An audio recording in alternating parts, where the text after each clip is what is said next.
Hi, I'm GUO Primary 6 from YUMIN Primary School. We are at methods of limit calculations, but we are still at one example, and we have already used 9 methods. But within all of these 9 methods, 8 of these methods, we have used our power series. Now, in the future, these power series, we need to learn a lot of these. For example, Maclaurin series, Taylor series, Lorentz series, Fourier series. We need to learn a lot of these. But these we need to learn by examples. We exemplify. When we exemplify, we need to show you, while using this method, which other types of methods we'll also need to use.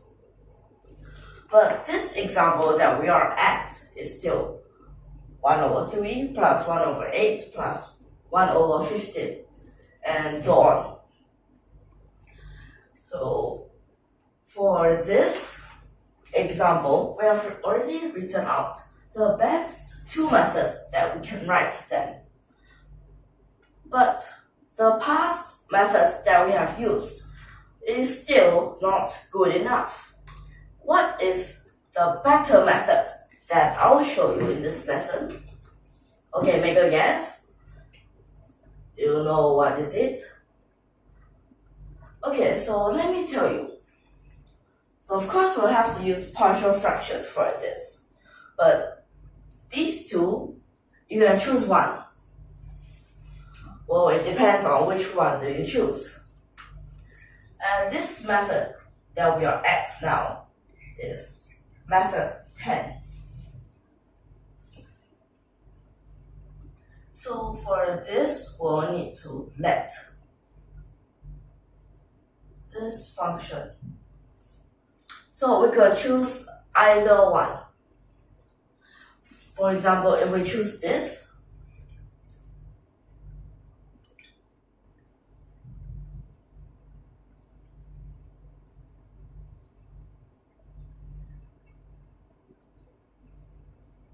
but be careful of this.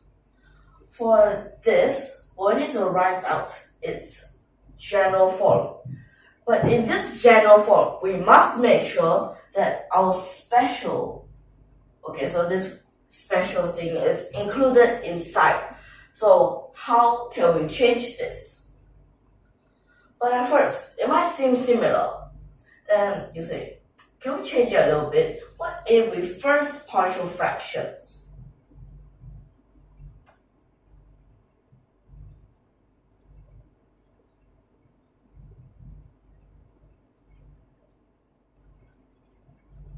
So first partial fractions is all right. Is it right? So it doesn't matter. But these 2, this x, whether you put it as different, it's okay. Because at last, this x is actually still 1. So to make things simpler, you can make this x to the power of n minus 1, and this corresponding. So like that, it will make things more simpler. So which types of methods have we used before? Differentiation and integration. The geometric progression. So it's mainly these 3, but differentiation and integration. We have to check this example to see, is it differentiation first or is it integration first? Well, in this case, in order to cancel out this denominator, it is differentiation first for both of these terms. Okay? So this half, you don't need to care about that. It's just a constant and it's just going to stay outside. Then we will try out this. Okay, so it becomes 0 to x.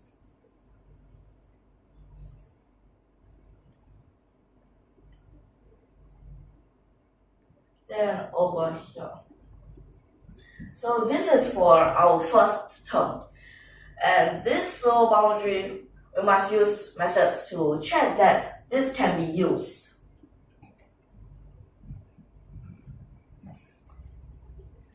And then for this part, 0 to x, then inside differentiate just becomes n.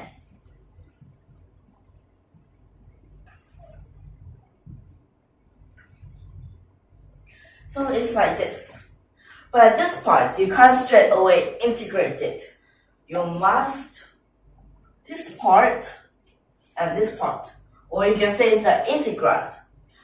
You must use the sum for geometric progression with infinite terms. So for that, let me just write it down. With infinite terms, and at the same time, modulus x is smaller than 1. So that means it will just become first term over 1 minus the ratio. Okay, so in this case, you can just write it as r, since we use our ratio. So for this part, we have to be careful what we are using. First term, sub it in, it's a 1. Then our ratio is an x. Then dx, you can write it above if you like. Then after that,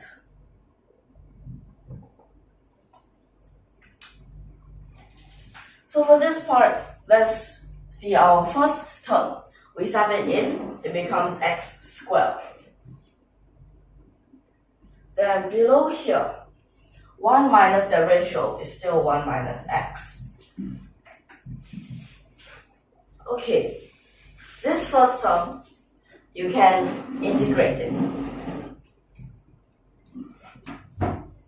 But be careful of this half, this negative. So this part, it will become, so this is a 1 minus x. So you will change it into ln 1 minus x, like this.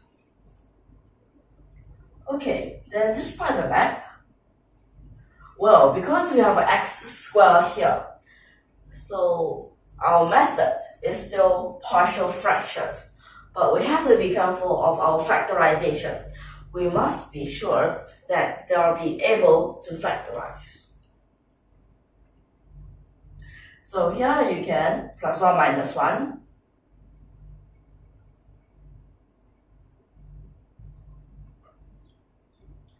Then this denominator, because here is an x squared, then here you can use a negative to change their order. So that you can use a squared minus b squared and simplify it.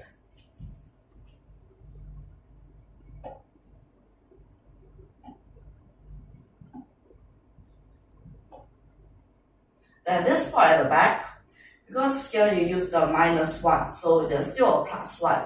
But here's a negative, so it still becomes minus. Then it's like this. This first term, let it stay the same.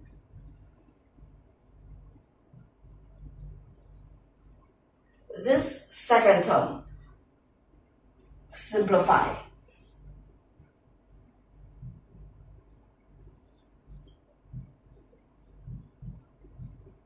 So it's a x plus 1.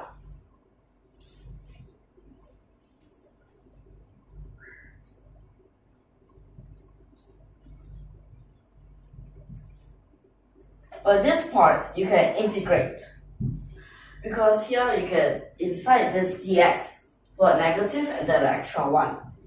But there will be another negative outside, so it becomes plus.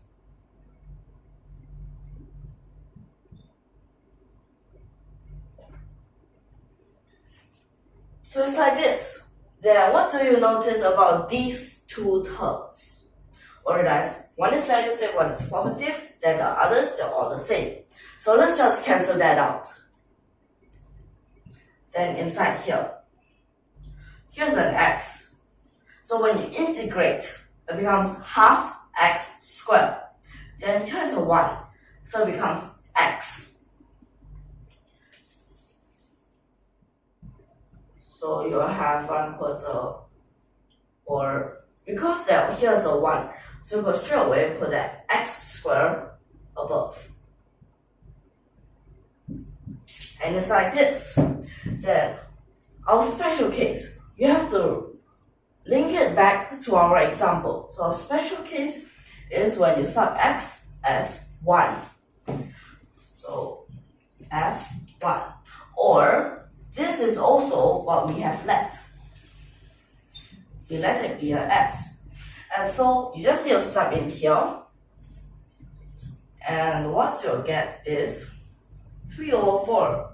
So still what we have got for our past methods, they're still all the same, so they're still correct.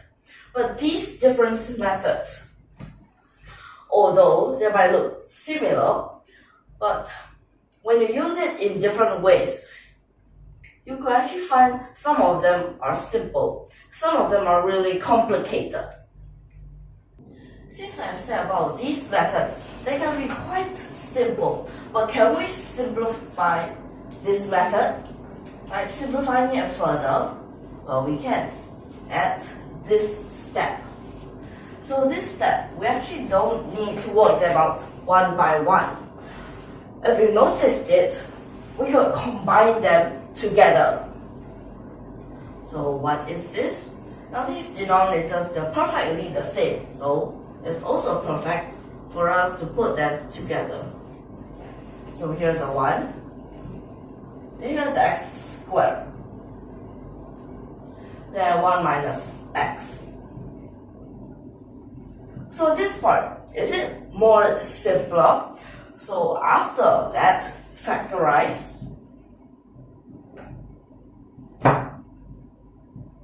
It just straight away becomes 1 plus x dx. Then after that, 1 becomes an x. X becomes half x squared.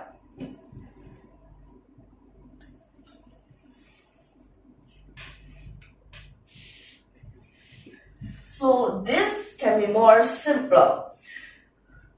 So these, they're still the same. So basically at last it's still the same.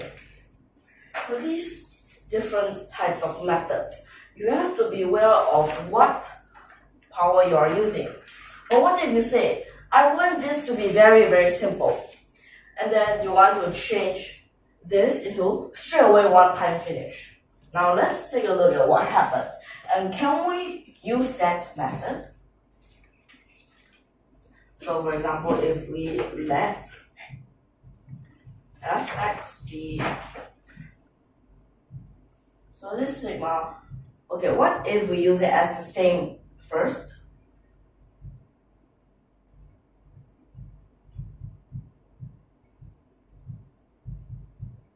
And then you say, wait, this is a plus 1. And then you say, I want one-time differentiation, remove both of these denominators. I don't want partial fraction, then only way you can put it is times these two and square minus 1. But can this method really work?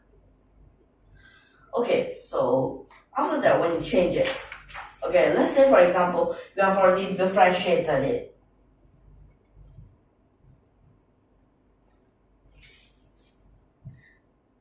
Then inside here, what would happen?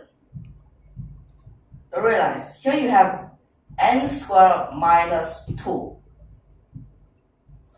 But this part, can you really work that out? Okay, what if we sub in from here? The first term. First term 2, it becomes x squared. Then sub in here, second term is a 3. you have to subtract 3.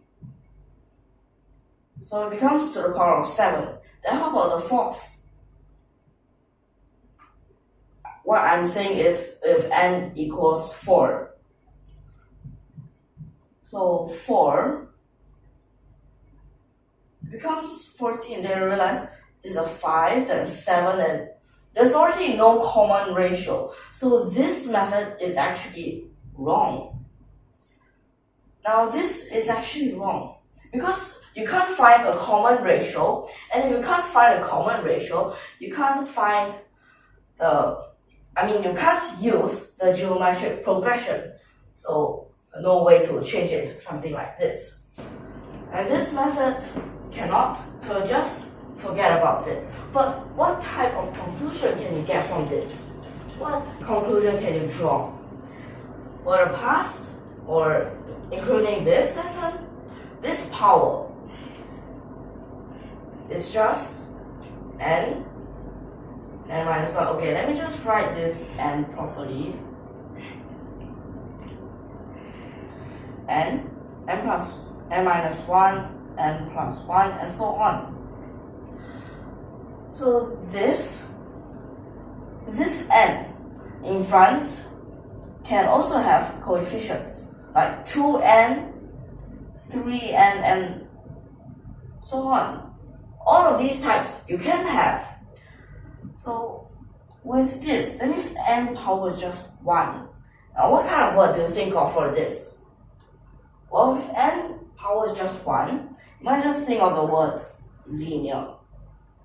So this must be linear. Now, when you say linear, you might suddenly relate it back to what we have learned before in different types of lessons.